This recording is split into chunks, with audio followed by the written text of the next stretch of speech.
சொல்லு ஆதிர, எதுக்கு இவ்வளவு யோசிக்கிற?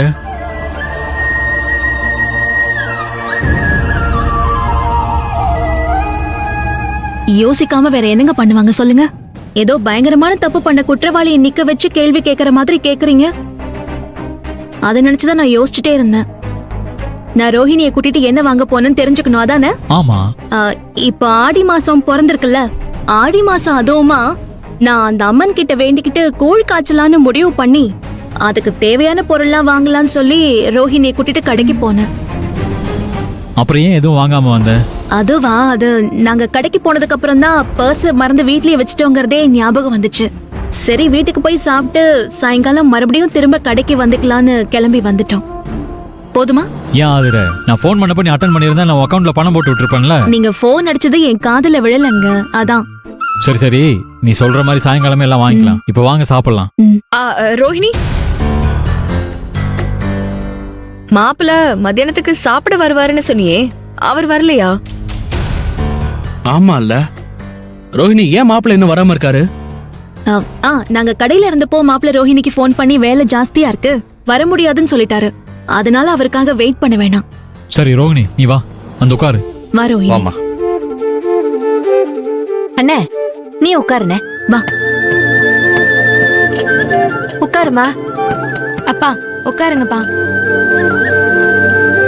ரேவதி, நான் பரிமாறுறேன். சரிண்ணே. ஆதிர, நீ உட்காரு. இல்லங்க, எல்லாரும் சாப்பிடுங்க, நான் அப்புறமா சாப்பிட்டுக்கிறேன்.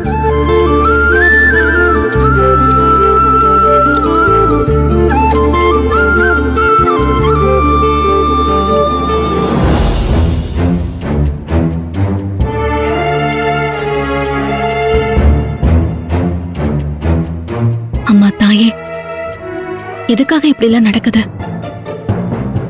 உன் ஆசீர்வாதத்தோட தானே ரோஹிணிக்கு இந்த கல்யாண வாழ்க்கையே அமைஞ்சது. எதுக்காக அவ வாழ்க்கையில இப்ப சுனாமியும் சூறாவளியும் சேர்ந்து அடிக்குது? ரோஹிணி கல்யாணத்துக்கு அப்புறமா ரொம்ப ரொம்ப சந்தோஷமா வாழ்வான்னு நானும் அவரும் நினைச்சிட்டு இருந்தோமே.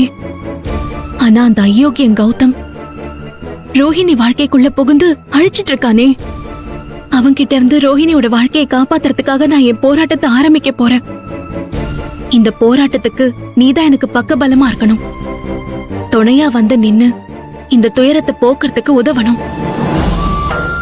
ரோஹிணிக்கு சந்தோஷமான வாழ்க்கையை அமைச்சு கொடுக்க நீ என்ன ஆதரிக்கணும், ஆசீர்வாதம் பண்ணணும். இப்ப ஆடி மாசம் பிறந்திருக்கு. உன்னை வேண்டிக்கிட்டு கூழ் காய்ச்சி ஊத்தி சுத்தமா இருந்த 1 மாசம் நாங்க உன்னை குடும்பத்தோட வழிபட்டு எங்களோட வேண்டுதலை நிறைவேற்றுவோம். ரோஹிணியோட வாழ்க்கையும் சரி, இவரோட வேலையும் சரி, அடுத்ததா எடுத்து வைக்கிற ஒவ்வொரு அடியும் நல்லபடியா நடக்கணும், நல்லதை கொடுக்கறதா நடக்கணும். என் வாழ்க்கையில என்ன பிரச்சனை வந்தாலும் தெய்வமா இருக்கிற உன்னதான் நம்புறேன். இந்த ஆடி முடியறதுக்குள்ள எல்லா பிரச்சனையும் முடிச்சு விட்டுருமா தாயே. என் குடும்பத்துல நடக்கிற நல்ல விஷயங்கள்லாம் எல்லாமே ஒரு குறையும் இல்லாம நிறைவா நடக்கணும். நீதான் துணையா இருந்து இந்த வேண்டுதலை நல்லபடியா நடத்தி கொடுக்கணும், நல்லபடியா நடக்கணும்.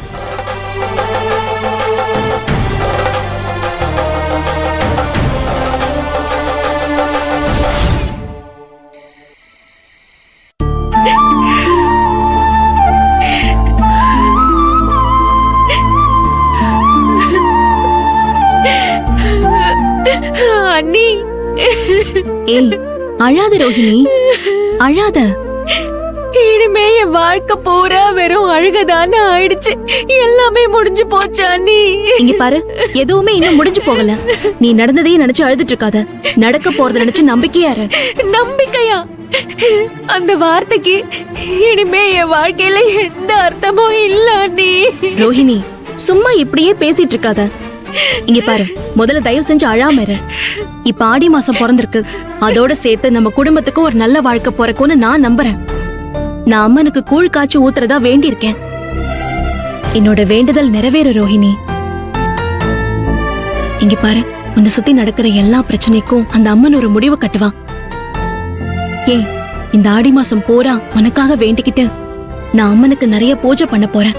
என்னோட பூஜை, பிரார்த்தனை, வேண்டுதல் எல்லாமே நல்லபடியா நடந்து முடியும். நீ உன் புருஷனோட சேர்ந்து சந்தோஷமா வாழ்வ. இது நிச்சயமா நடக்கும் பாரு.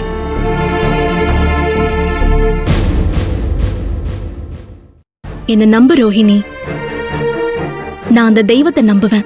எல்லாமே சரியாயிடும். ம்? வா சாப்பிட வா.